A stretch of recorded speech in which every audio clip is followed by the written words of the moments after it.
Pontiac LeMans 1977. The 1977 model year was the last for the LeMans and Grand LeMans built off the 1973 vintage Colonnade body.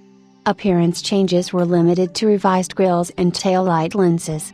Engine offerings were revised with Buick's 231 cubic inch V6 replacing the Chevy inline-six as the base power plant in sedans and coupes.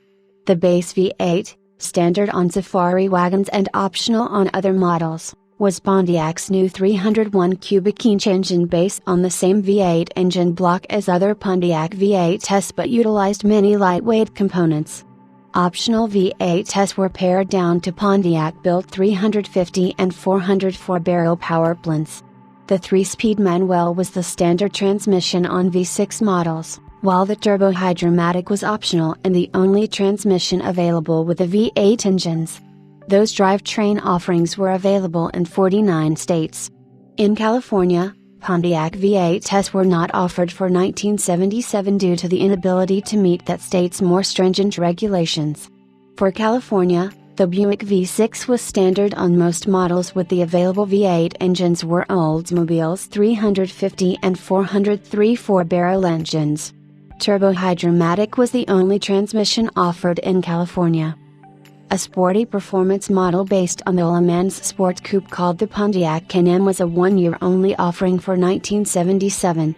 The Can-Am came standard with the 404-barrel V8 in 49 states or the Olds 403 4-barrel in California, along with turbo hydromatic transmission, a Grand Prix instrument panel and console, Strato bucket seats, and rear spoiler. It was partially intended as a replacement for the 1973-75 Grand Am, whose departure had caused A-body sales to drop significantly, while these Pontiac models had been the weakest sellers of the line with a high percentage of low-profit fleet sales. For the final year of the Colonnade LeMans models, they were joined by newly downsized B-body Catalina and Bonneville full-sized cars, which weighed a few pounds less than the intermediates and rode on the same 116-inch wheelbase length as the LeMans sedans and safari wagons and also had similar dimensions as far as length and width were concerned. The intermediates would have to wait one more year for downsizing, and although the new B-bodies made them redundant, it was still considered necessary to sell both as a hedge in case the B-body cars proved to be troublesome. In addition, many customers still preferred the Colonnade intermediates to the B-bodies and they continued to sell well for their final year, mostly thanks to the coupe models.